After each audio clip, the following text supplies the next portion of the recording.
ꯀꯟꯅꯒ ꯍꯣꯠꯅꯕꯅꯦ ꯑꯩꯁꯨꯅꯦ ꯉꯝꯗ꯭ꯔꯦ ꯇꯧꯔꯤꯁꯦ ꯍꯩꯃꯥ ꯕꯕꯥ ꯀꯔꯤꯅꯣ ꯉꯁꯤꯗꯤ ꯑꯣꯐꯤꯁ ꯌꯥꯝ ꯉꯟꯅ ꯆꯠꯇꯧꯔꯤꯁꯤꯗꯤ ꯆꯥꯛ ꯏꯁꯤꯡ ꯑꯝꯇ ꯆꯥꯔꯣꯏꯗ꯭ꯔꯣ ꯇꯧꯔꯤꯁꯤꯕꯣ ꯉꯟꯗꯕ ꯌꯥꯗꯕ ꯑꯃ ꯂꯩꯔꯦ ꯁ꯭ꯇꯥꯐ ꯃꯤꯇꯤꯡ ꯑꯃ ꯇꯧꯒꯗꯧꯔꯤ ꯃꯤꯇꯤꯡꯗꯨ ꯂꯣꯏꯔꯒ ꯗꯥꯏꯔꯦꯛꯇꯔꯗꯨ ꯃꯟꯇ꯭ꯔꯤꯒ ꯇꯨꯔ ꯄ꯭ꯔꯣꯒ꯭ꯔꯥꯝ ꯑꯃꯃꯨꯛ ꯆꯠꯀꯅꯤ ꯍꯥꯏꯔꯤ ꯑꯗꯨꯅ ꯉꯟꯗꯕ ꯌꯥꯗꯕ ꯑꯗꯨ ꯑꯣꯏꯔꯒꯅ ꯆꯥꯁꯦ ꯑꯃ ꯊꯛꯄꯤꯈ꯭ꯔꯣ ꯑꯆꯥꯄꯣꯠ ꯂꯩꯔꯤꯕꯁꯤꯡ ꯑꯗꯨꯗꯒꯤ ꯀꯩꯅꯣ ꯕꯕꯥꯅ ꯆꯥꯅꯤꯡꯕ ꯑꯃ ꯆꯥꯕꯤꯔꯣ ꯑꯩꯁꯨ ꯈꯔ ꯆꯤꯟꯕꯩꯗꯨ ꯍꯦꯛ ꯑꯣꯏꯔꯦ ꯇꯧꯔꯤꯁꯤ ꯃꯄꯥꯟꯗ ꯑꯍꯜ ꯑꯃꯅꯤꯁꯨ ꯆꯥ ꯉꯥꯏꯔꯤꯕ꯭ꯔꯥ ꯀꯩꯅꯣ ꯑꯧ ꯉꯥꯏꯔꯤꯕꯅꯤ ꯑꯩꯁꯦ ꯈꯨꯠꯁꯦ ꯊꯥꯗꯣꯛꯄ ꯌꯥꯗ ꯇꯧꯕꯅꯤ ꯑꯗꯣ ꯕꯕꯥ ꯑꯝꯇ ꯄꯤꯕꯤꯔꯝꯒꯦꯔꯣ ꯇꯧꯔꯤꯁꯤꯕꯣ ꯑꯩꯅ ꯊꯨꯔꯀꯥꯟꯁꯤꯗ ꯀꯔꯤ ꯅꯨꯡꯒꯤ ꯅꯅꯥꯛꯇ ꯆꯪꯖꯔꯨꯕꯅꯣ ꯑꯗꯨ ꯌꯧꯔꯦꯗꯅ ꯍꯣ ꯁꯤꯗꯒꯤꯗꯤ ꯍꯥꯏꯖꯔꯔꯣꯏꯌꯦ ꯕꯕꯥ ꯕꯦꯕꯤꯆꯥꯗꯤ ꯇ꯭ꯌꯨꯁꯟ ꯆꯠꯈꯤꯕꯗꯣ ꯍꯜꯂꯛꯇ꯭ꯔꯤꯕ꯭ꯔꯥ ꯍꯜꯂꯛꯑꯅꯤ ꯂꯥꯛꯑꯅꯤ ꯃꯇꯝꯗꯤ ꯌꯧꯔꯦ ꯑꯁ ꯃꯥꯒꯤꯅꯦ ꯁ꯭ꯀꯨꯜ ꯆꯠꯅꯅꯕ ꯇꯌꯥꯔꯤ ꯑꯃꯨꯛ ꯇꯧꯗꯧꯔꯤꯕꯅꯤ ꯇꯧꯔꯤꯁꯦ ꯅꯨꯄꯥ ꯃꯆꯥ ꯈꯔ ꯃꯄꯥꯟꯗ ꯐꯝꯃꯤꯕꯗꯣ ꯀꯔꯤ ꯀꯔꯤ ꯍꯥꯞꯄꯛꯈꯣꯒꯦ ꯑꯃꯨꯛ ꯊꯥꯡꯕꯤꯔꯝꯃꯨꯕ ꯍꯣꯏ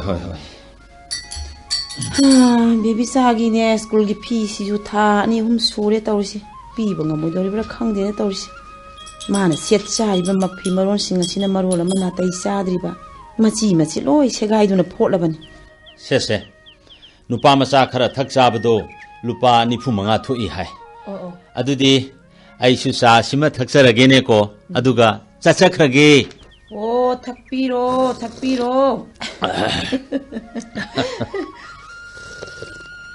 ꯇꯣꯂꯣꯞꯁꯤꯗꯪ ꯐꯪꯂꯕꯗꯤ ꯅꯪꯒꯤ ꯑꯅꯣꯛ ꯑꯃꯇꯪ ꯂꯩꯕꯤꯒꯦ ꯈꯟꯕꯁꯤ ꯑꯣꯟꯊꯣꯛꯅ ꯀꯨꯏꯔꯕ ꯑꯗꯨꯕꯨ ꯎꯄꯥꯏ ꯂꯩꯇꯦ ꯀꯪꯉꯧ ꯕꯣꯔꯥ ꯉꯧꯕꯗ ꯃꯤꯠꯇ ꯊꯥꯎ ꯆꯣꯡꯗꯅꯕ ꯑꯣ ꯑꯩꯒꯤ ꯑꯅꯣꯛꯄꯨꯗꯤ ꯂꯥꯏꯔꯤꯅꯦ ꯕꯕꯥꯒꯤ ꯑꯣꯐꯤꯁ ꯆꯠꯄꯗ ꯇꯣꯡꯂꯤꯕ ꯁꯥꯏꯀꯜ ꯆꯩꯇꯦꯛꯄꯤꯗꯣ ꯁꯤꯃꯇꯪ ꯁꯦꯝꯖꯜꯂꯕꯗꯤꯅ ꯑꯩꯗꯤ ꯌꯥꯝꯅ ꯅꯨꯡꯉꯥꯏꯅꯤꯅ ꯈꯜꯂꯝꯃꯤꯕꯅꯤ ꯆꯨꯝꯃꯤꯍꯦ ꯅꯨꯡꯁꯤꯊꯣꯏ ꯑꯩꯒꯤ ꯁꯥꯏꯀꯜ ꯑꯁꯤ ꯐꯅꯗꯤ ꯀꯨꯏꯔꯦꯀꯣ ꯃꯥꯒ ꯑꯩꯒ ꯂꯣꯏꯅꯔꯛꯂꯤꯕꯁꯤ ꯑꯩꯅ ꯄꯥꯈꯪ ꯑꯣꯏꯔꯤꯉꯩꯗꯁꯨ ꯑꯩꯒꯤ ꯃꯔꯨꯞ ꯑꯣꯏꯔꯛꯂꯤꯕꯅꯤ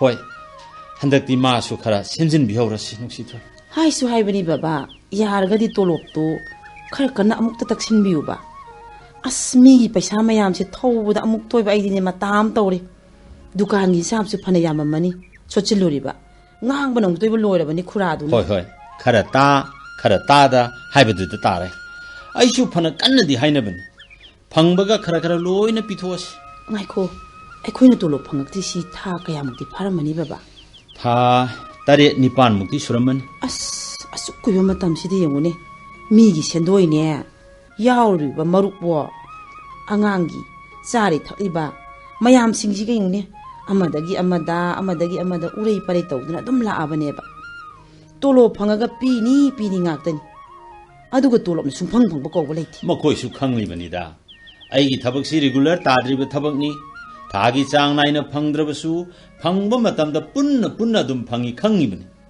ꯃꯁꯤꯗꯕꯨ ꯁꯥꯎꯔꯤꯕꯗꯨꯁꯨ ꯐꯠꯃꯟꯗ꯭ꯔꯕ ꯍꯥꯏꯕꯗꯨꯅꯤ ꯐꯔꯦ ꯑꯩ ꯊꯦꯡꯉꯦ ꯆꯠꯅꯕ ꯇꯧꯔꯒꯦ ꯃꯄꯥꯟꯗ ꯑꯅꯧꯕ ꯃꯤ ꯈꯔ ꯆꯪꯂꯛꯏ ꯀꯔꯤ ꯆꯥꯒꯗꯧꯔꯤꯕꯅꯣ ꯑꯩ ꯍꯪꯕꯤꯔꯝꯃꯒꯦ ꯍꯥꯟꯅ ꯐꯝꯂꯤꯕꯁꯤꯡ ꯑꯗꯣ ꯑꯋꯥꯠ ꯑꯄꯥ ꯑꯃꯨꯛꯇ ꯍꯪꯕꯤꯔꯝꯃꯨꯕ ꯕꯕꯥꯅ ꯍꯣꯏ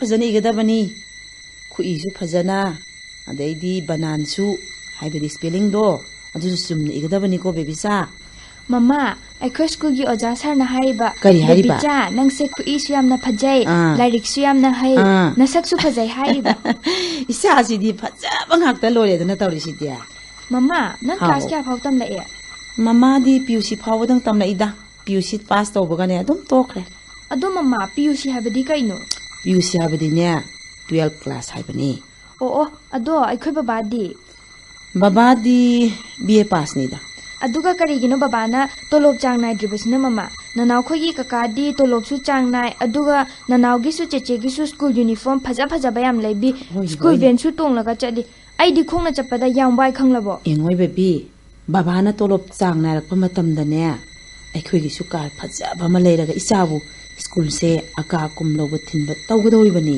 ꯑꯁꯦꯡꯕꯒꯤꯔꯣ ꯃꯃꯥ ꯑꯁꯦꯡꯕꯒꯤꯅꯦ ꯄ꯭ꯔꯣꯃꯤꯁ ꯌꯦꯡꯉꯣꯏ ꯕꯔꯥꯗꯣ ꯃꯈꯥ ꯄꯥꯗꯔꯣ ꯕꯕꯥꯁꯨ ꯂꯥꯛꯑꯅꯤ ꯌꯦꯡꯉꯣ ꯃꯃꯥꯅꯁꯨꯅꯦ ꯆꯥꯛ ꯂꯣꯏꯗꯧꯔꯕꯅꯤ ꯑꯩꯗꯤ ꯆꯥꯛ ꯆꯥꯈꯤꯔꯣꯏ ꯕꯕꯥꯅ ꯂꯩꯔꯛꯄ ꯑꯆꯥꯄꯣꯠ ꯍꯥꯟꯅ ꯆꯥꯈꯤꯗꯣꯏꯅꯦ ꯍꯣꯏ ꯄꯥꯔꯣ ꯑꯗꯨꯗꯤ ꯄꯥꯔꯣꯀꯣ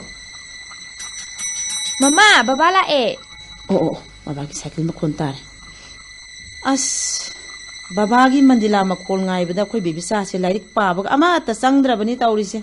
Mamana hairisibu chumlabrane isa baby. Chumde kaisu mamana tawsinnaini. Mama sina haijin naganbasina kaino mongomani. Kanda tawrise. Se. Isage sapot babana lere ese. Charoi kaisu mama pijau. Haima. Babano office halakpada isage sapot nungtigi lere ibedudi. Nongmata mamagi leibiramoida ina. Se. Chak charga lairik pagadabani. Lairik yamna hairaga afaba doctor oigadoribani isasidi. Aina kadaida doctor oini haikrage. Doctor gamta oijaroicho. Ha isa Babycha ge pambadi aidi khangi haido oi. Mama amta hairogdana. Achumba haiba midina pipa chapo chadoribani. Promise. Adudi hairage ko. Pilot. Aeroplane ki pilot natra. Chumme mama, thank you. Se asapo se saro ko. Hoini nongma isana haikibani. Yamna pai. Madumok oina ba kanno honagadabani. Baba, ay ang kasi holake chumbre yung view ko. Yenge hol. Tolok ki paudubu. Kamdong birapagi. Treasury da panduna leira male. Office ki cashier du khara kana tanabiyo haibani. Adubu masu. Mi atay tomadi. Haina tanababu khara yari. Ay khoi Bimol gisidi mawong mataw amani. Yu khara thaksin isa khara sasin Thoiba ngangning bada. Inaw bala sina marona ma. As kana ngangkre. Ay di ne tabada tok na wai do baba. Makhoi ani mag tolop chang nai na phangni bani. Chana lupa pe thana leiri bani. Kai suwani ngai leite ba. Adubu thauge ne thauri bani moin tawrisi. Mi ni singba singdaba. Handaki phangba sidane. Ay khoi Bimol gisi matangdi khara do orsu singdokrasi ko baba. Ay su khalibani Nungshithoi. Nangna kha chiktuna khanglibedo ay khangdaba nate. Adubu upai lemendabadagi khangdaba udaba saduna leibani. Nang yamna ware. Aduk na hawari bi nangi ningthine changkholabi maithong pumnamak ngamna mangkhre ngasidi. Nang muk akhang kanbise aigi phamdadi male masida atangmani Nungshithoi bi.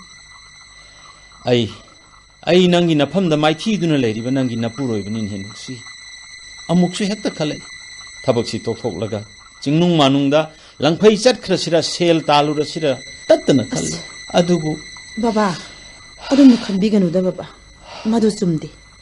Nongma natraga nongmadi soidana mai pakpa pumsi ama haibado laksekhini. Ai kaisu wadi. Masina dum hena nungaiba hainabi ama oire. Piron singdo hongdok piruro. Ai sak thidor uragi. Chak chana na batawrasi. Baba, ang kasi chumbra muti yung view ba? Yenge isage ang kayembige. Kadai. Siya baba. Baby, mama sak thidoroge ko. Hoy mama.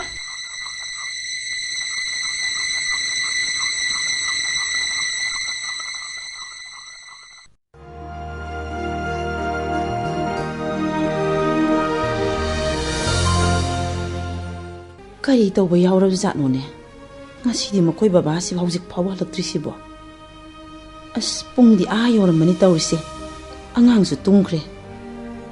Aibu khoi Bimol hoida chatlaga makhoi office ki phone number do amata hangalusira. Bimol na maduda haraw na khumakani haibedi ai thajade. Magi paisa duna ai khoibu asukki matik sauduna leiribani. Masin manaw nungsinabadagi magi paisa duna hena lumna khalibani. Adugumba manaw nupani. Tare. Ay laksare.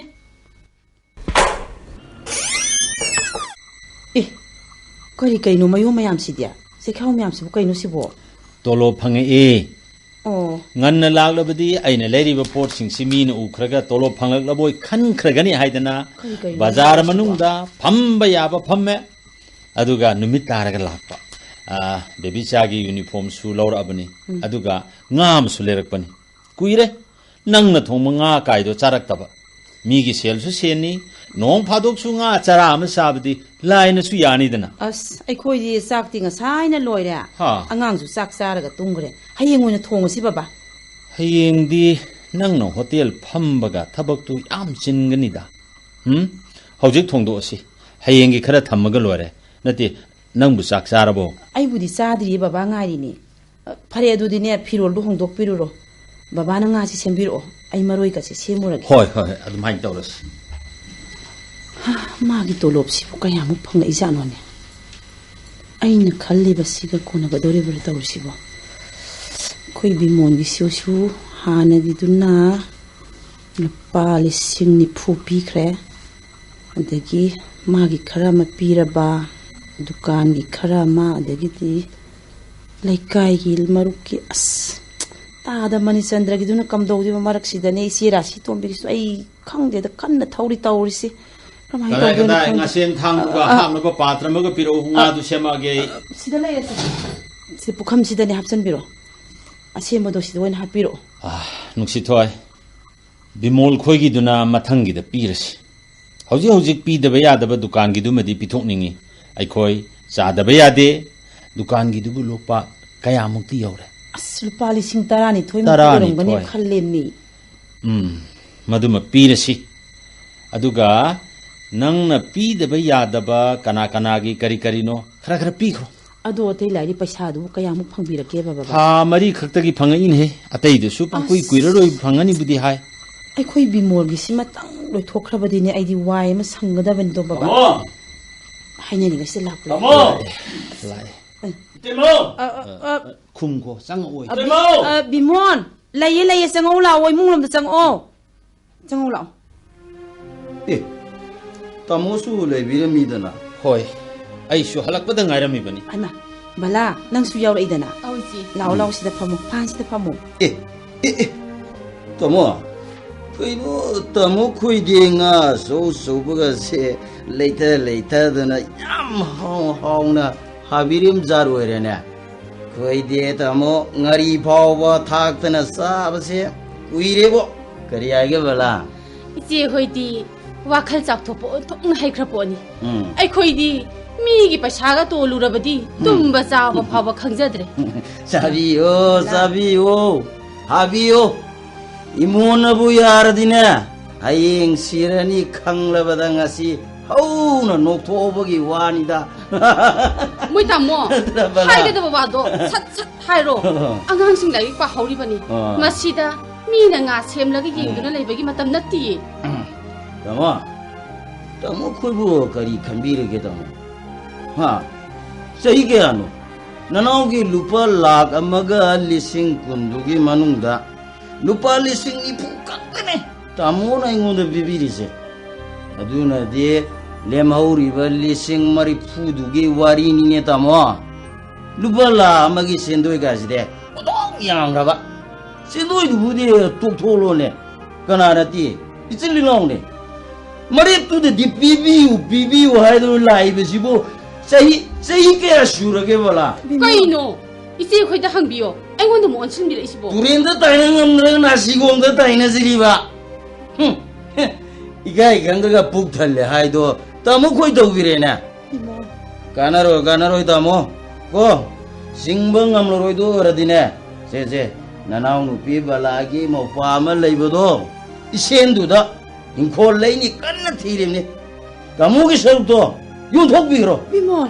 마두다 깡나라세 나나오기 젬팜도 Bimol 이동노 노이노미 나야amba taagena taabani nangna ngangliba wahi watadubu nayamba mada nganggadabani haibise lai oikraba ima babana su taklam 예 Bimol nang ka yamna hele 예 nang napal yamna kare 어다모 nangbu yambagi nanganda poduna chawrakhibani ko 이렇게 돌아봐 aduga mi ama oinaba honabadasu nayambaina kayada warakhi Nangi paisa khara duna isilinaogi nungsinabagi mariedo thadannaba yagadro nangna dumna nganglaga inaunu piasina de khoibu kari haina khangani 어제 yae nangna bu ngamni hairabadine iyambagi inkhol sarukse lawjau iyamba chingdara mandara kadaida noma sakkige 파이야 아코이수 사히 그야 ngai ba ngai raklabani 한덕시 아코이수 나타이 아마 싸다바 야오버두다 하이데 야다다나 하이버니 아니야 이나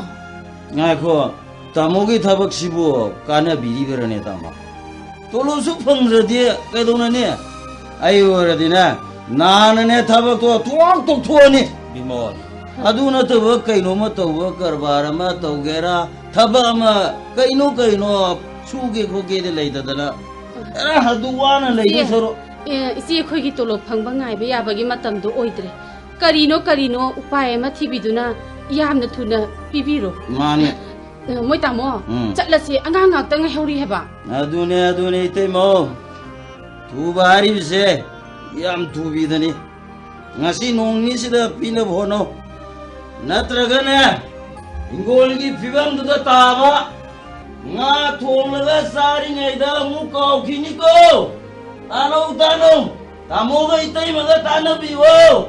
Sale koi sale. Lo se bola tam buti si. Kamdongni tawriside. Aigi hek irem khaki nauni ko Bimol se. Baba na ngasi paknaiba paisa do kaya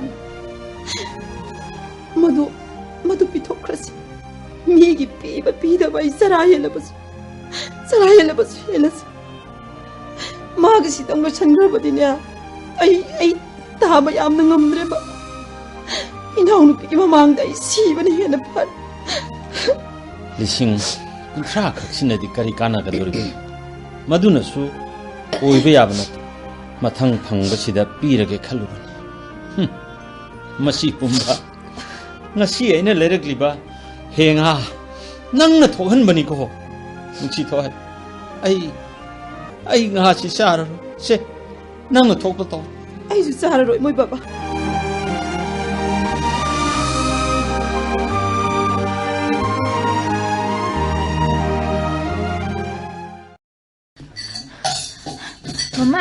Mama, Hema. I could parikha loirengo. Isa haledana parikha adhikari kari irami nangdia. Loina irame. Amata si tharamdrabro nangbo. Oh mama. Pare isa sidi yamna hidori potni da. Ningwe nangi lai khawdo thammaga ne. Tu da phamiba pupu ani sida ne. Sa ni se na mukta piru jose. Hoi mama. Aduga ne tu asuna kan da phamiba lai sabi mayam sida ne. Sidai da mama na semiba kili sina singse si piru so. Hoi. Aduga nena pina roll do ungdoklura aduga sarawan thuro ko hoi mama numidangi sang sidi maroina kupisiga bora hapsilaga thongage iromba me hapsilaga loire tawris mama ai school gi excursion chatpa ai shu yauge ko ha mama sir khoi miss hoina hariba guardian shu yauba yani haye mama nang shu yaurusi ko hoini hoi pyausi yengwai tu skise kelisana se le sabi mi hamsam to pyuso so hoi mama piurage sadi mara mokra poni da dia lengsin biro sagla samtang pai khisi lengsin biro dia ayu yam thurida kona muthalasi ayu horage dia koi roi de dia sagla sam thakpadu bu kayam kuine ge lakpiro Nungshithoi cha haubani dang semau tare somdo phambiu sidang hak to pothabi yare da baba kai no mayo maya mama shu yauri sibo baba na posting chalam dai sida mama ko isa khoi gi aw tum mayam lerakli mine Babycha uncle baba di kada da chatuino baba di a ching na thabak mafam hong ba tare dana chingda dada sa thaksi ai na sine baba gi thamo Nungshithoi dada ai khoi dia shu kuiroi da regular ga loina na promotion juna sojna phanglan dia dada na panghai hai bire achumbo ora ga thona no hai khani de ko dada Nungshithoi ai si transfer tawre hema kadai da chingda nungai ta pham na ti da ai na lei ba lam du ga ne balap lam na pham na ti irang lei ba pham su na ti yam na nungai ba pham ni da dia yandak chali ba posting sina halak laga regular ne promotion ne punna phangna dawni da adu dia ai mo yong khage phare aduri yobiro dada kari gino taha na be ma ai thaba chin ma le hori o ai koi dia yam mun khang mane ai tangai phodraba ko na mu la lage phare Babycha an kan chale bye bye uncle bye bye kai dongoi de sat patara ban hai sibo satpa budi yare aduda numit afaba ma yenga ga satke khali aduga Nungshithoi aina pugadaba pot saisu khara leidaba yaroi dori tolop thamanga gi su phanglakle masina yana ba sinarasi nangi hisabna kaya kamdori ba haibedo khanarasi mama baba na to lob he phangbaga aigi kari lebini hakiba isa gi cycle macha ma adai dia mana adagi di school gi phi thidokpa khara watli school gi bhan gi paisa adagi mathang yam laikhreda chalo chalo pung mai tare nang tuition chananabagi matam moire ko baba mama na hari ba sing se soiba ya de ko baba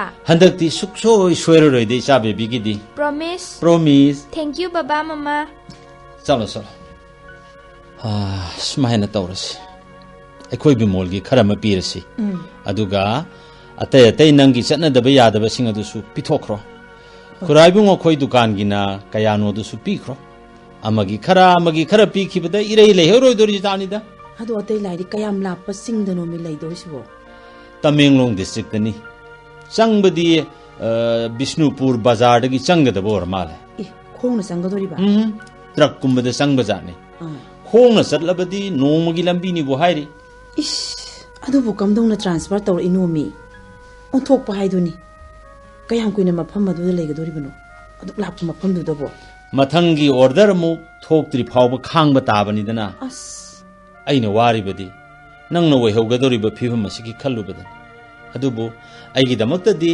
nangna paw tattana pirakna ba hojik laklamba diar Rakesh to masu mafam adu aida posting taribani madi tattana Imphal thorakpani adu yam chekshana leibiu ko baba nangsu marak asida cheksinna leiramuko ho leiramge leijaramge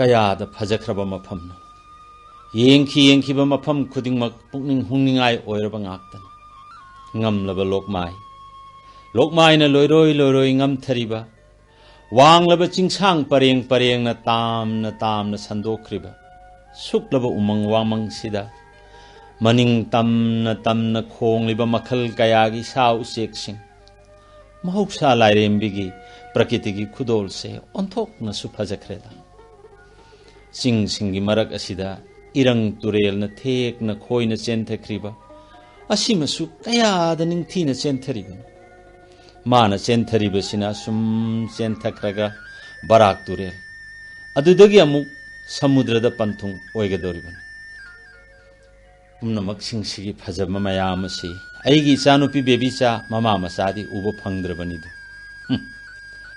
makhoiduna kamdauraga doribano handak marakti paw samatta ta khidre diar Rakesh sangla khidre Chanupa Chandra ipa nang bu kadai ta lei pa ke pa ai sida leye sida tu ai gi khur hairi basi ubi bro ai ure ne ipa sula ke leiram kho aina mafam asidi hek lakhiba numittagi ngasi phawbada ipa khulakpa sina ai gi damak kaya da wabiribano yamna supai mathamoy su yamna seng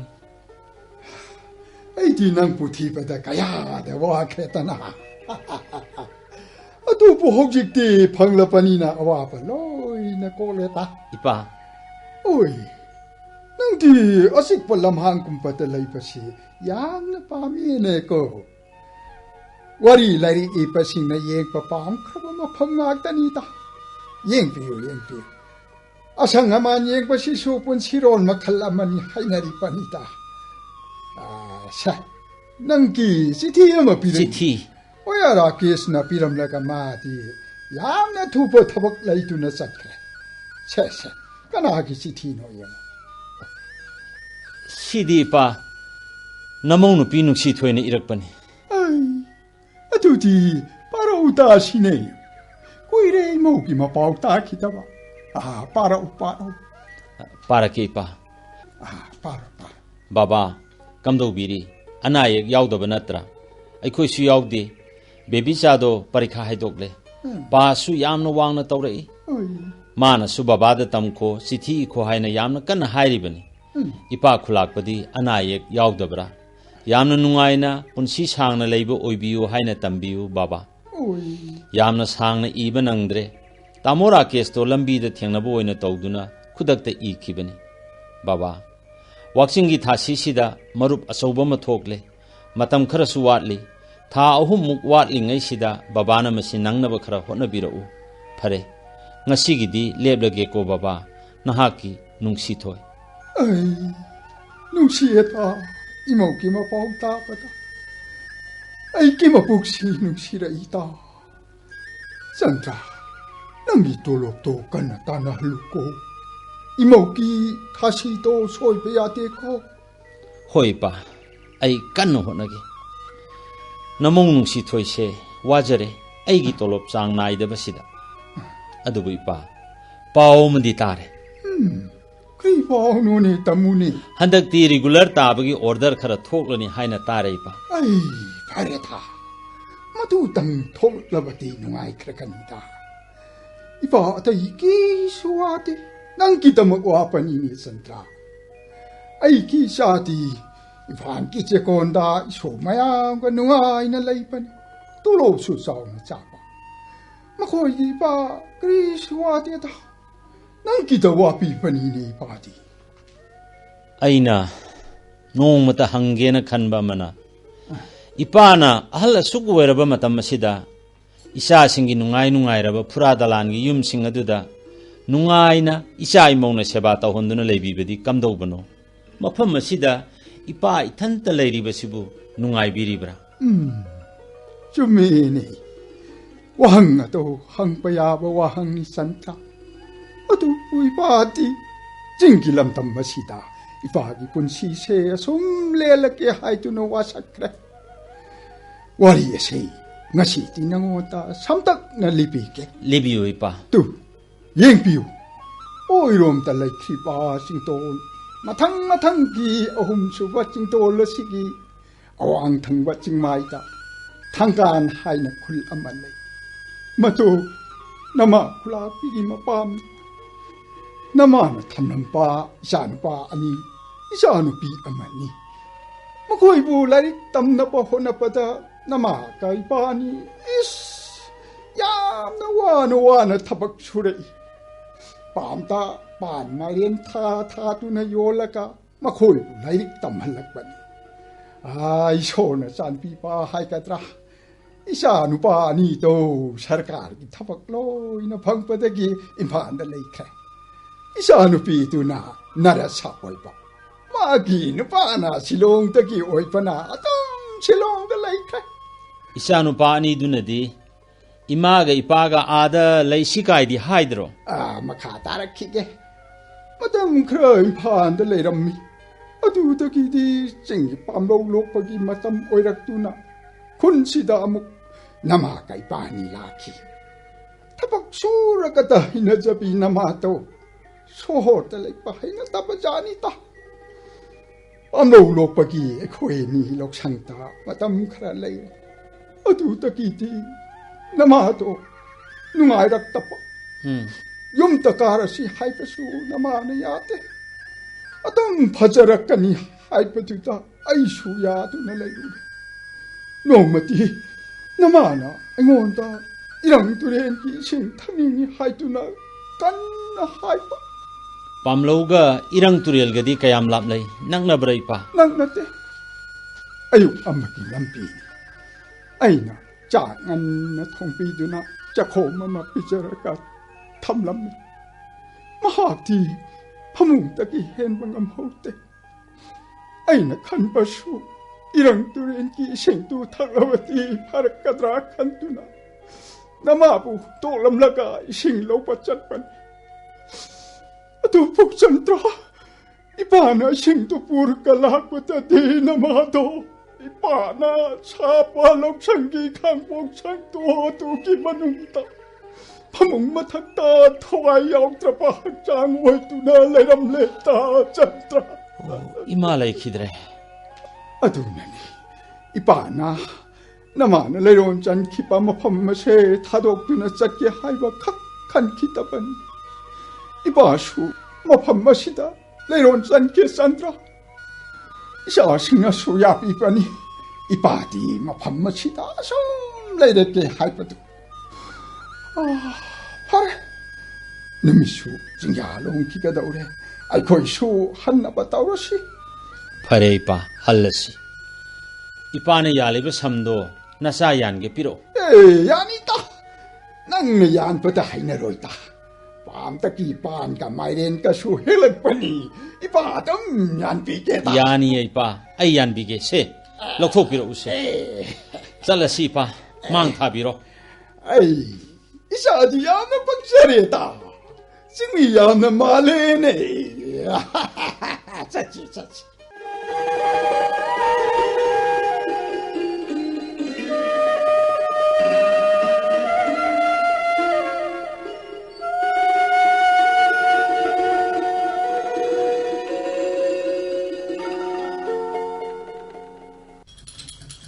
Bimol, Bimol. Kahagay ma. Si.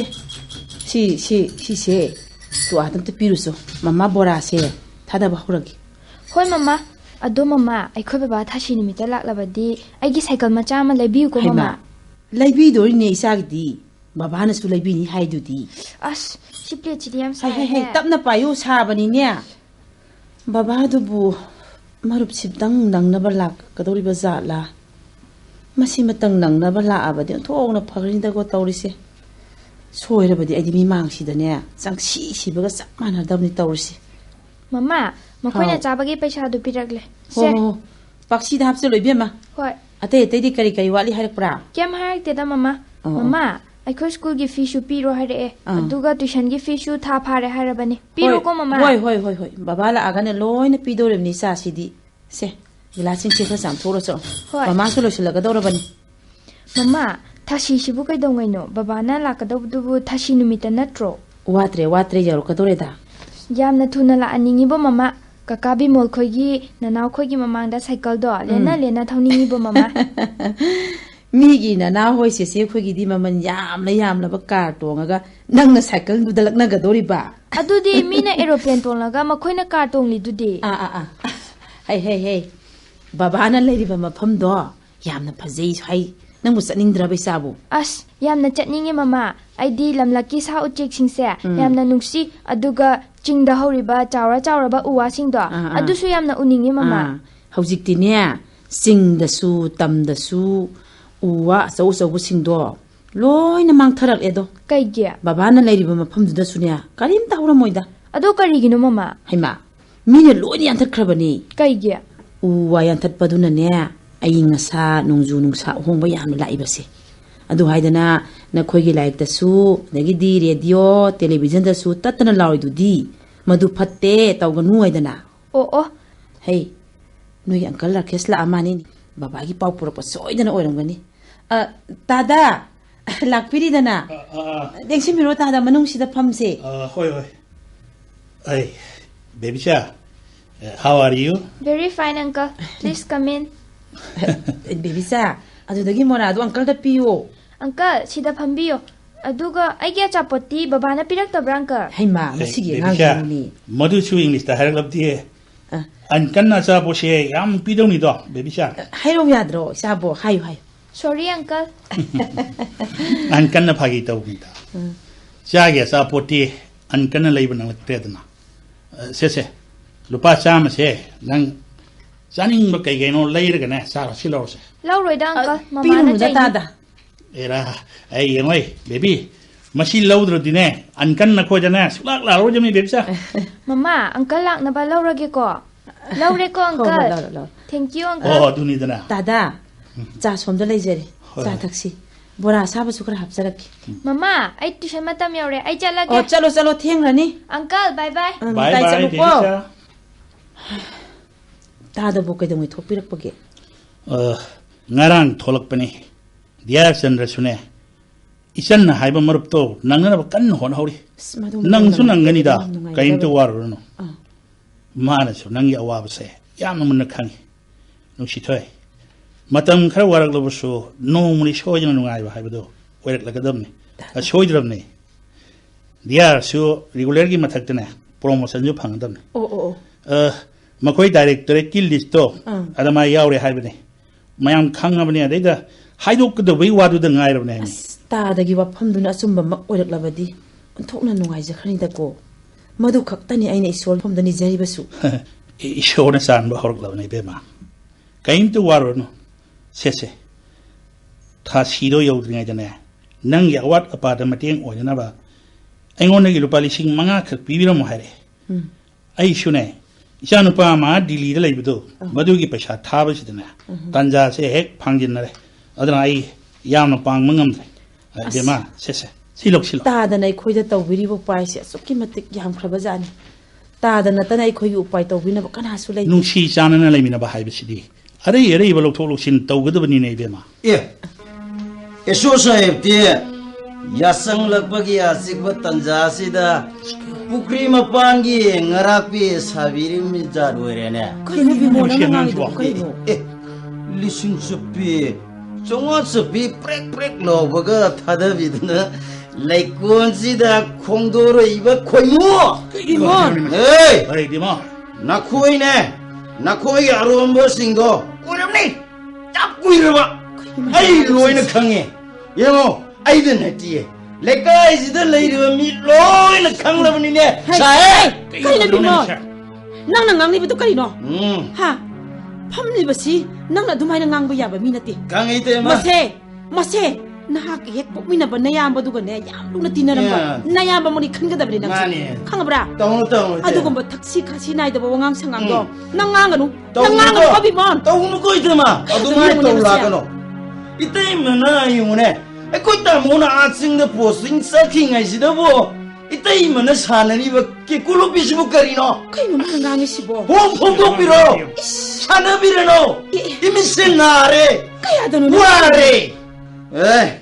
Sahib sidagi logthok ba khara yam logthok piragane nanau gi paisa du so singdok piro Bimol adu ne yumje samban khana rase sen phangdringai khanaru yadri ba hey sen phangnoi dori ba nangi paisa do itema soidana singani ye khangabra ai khoi kari su cheloi se nang na nayu khara thakchin chasilaga adu mo si thoi da wangang sangang do nang yang ka heman bani ko Bimol nang yang ka heman bani nang singbini haga sibna handore kaya danu yung sibna handore gangde tema lembi reba sai khojo yo thada bi rabadina shempam je zauna thada bi raga ai koi tema ge awa base khare kohan bi wa duna kuram jari ye sae oi Bimol kadina ai sai ma kai ta ye ta ba yi wa kai do ga no nang na tori mong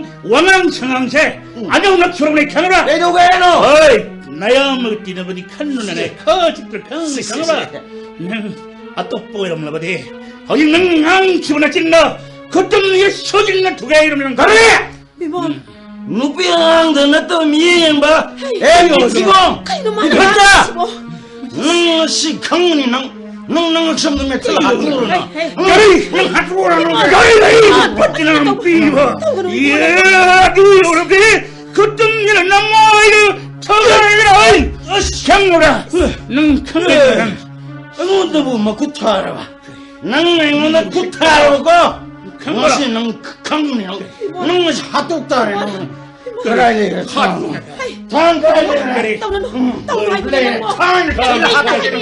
nang thang na thela mo sa mo ta thang ba yo in hai nang sta ai chela hai chen kilo mi thibong nang chela sune thang jina nang hat ka hone Kenapa ya orang pergi? Oi baba, kenapa ya orang pergi? Oi ma, isi, kenapa orang pergi? Oi baba, temen tengah di dalam, isi, dari mana orang tahu lima sini? Oi baba, kan sini mana sini? Oi baba, isi tu dalam tu bukan ceba. Oi baba, isi tu dalam tu bukan ceba. ilale temen isi gila na tamman isi kana da suwaro itay magibo itay mayam na wari nakoy gilaman singmangam itay matsat darabaranin mo Bala nang may sarap nasasab na kulang ako'y Tema! Tema, Naulan Krene, Tema, Naulan Krene. Môi papa, hộp li mà thằng của chị mà cầm đồng nó thốt thì mà nó, mà tai miêu mà môi papa. Chị luôn đi cho cô, chị. Naulan Krene. Tamogi mama na ba Rakesh to, mapamalsida. Tamogi pau ko balam. Aisu nisane eman kina kari no karanang saguro. Ado, ai ko ni sang na tana kutu na re. Dadiya, tangshi, tabo Rakesh bo hat ki ay doon ay na tangshi tangkat pada. Pasien kre. Aduga ay na tangshi na lang na da ko yitay na da.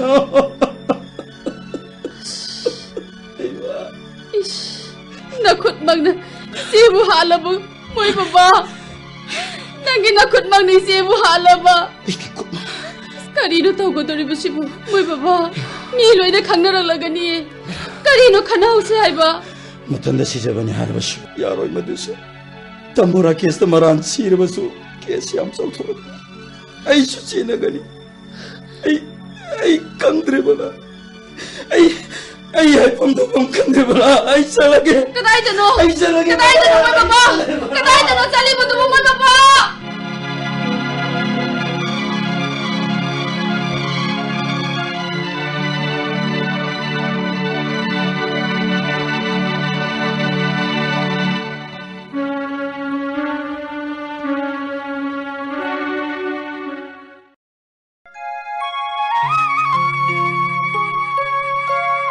Chandra, ang puloy tripro.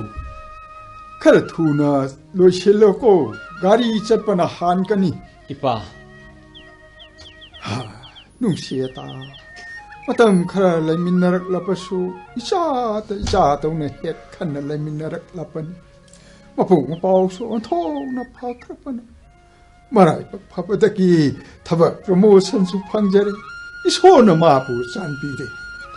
Ipa. Nasa amuk chatna na ba tawjaragi? Haukalu. Nangi pot sayti kautre ko. Kri wat pa lay prayang silo. Kaudre Ipa. Ay, karatuna chatna ba tawsini. Gari chatpana hankan. Yam nangan na chatkani haipan. Lao. Gari manang paway pa tinpike. Katay. Nangi ayang ba pek tu na Ipa pai pike.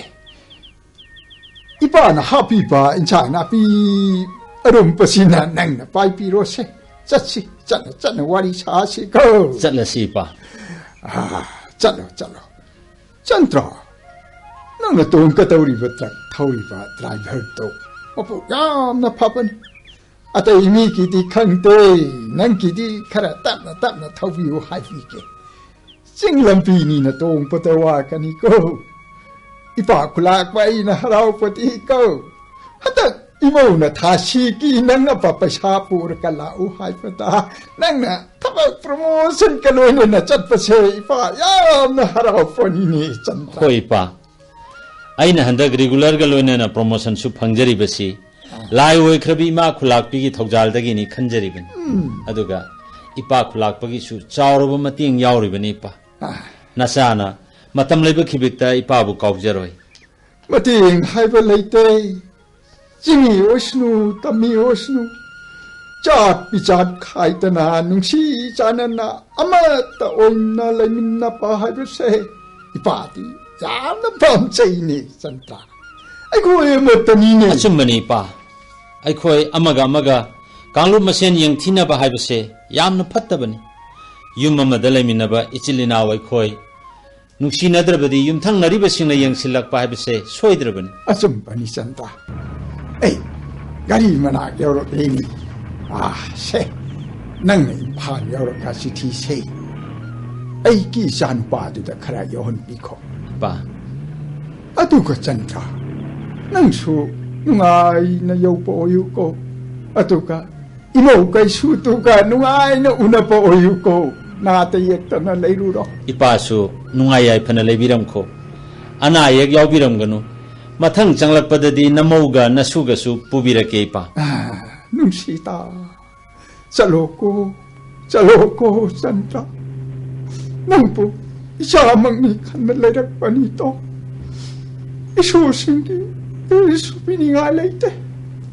Khau manung tu ta hei ra khra yaw pa khatu natana. Chalo ko Chandra, chalo. Chacharage ipa. Nasa khuramjari. Chalo. Yaw pa ka pao piro ko Chandra.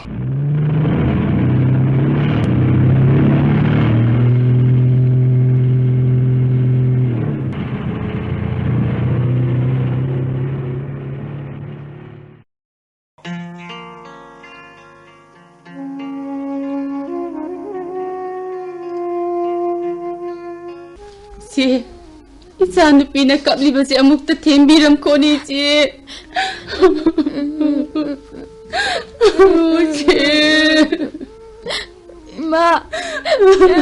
이마 나 짜부가 나시나라마게 이마 스쿨 잘람다이 쿠딩 이마 나 짝 비자바도 짜바 펑드레네 이마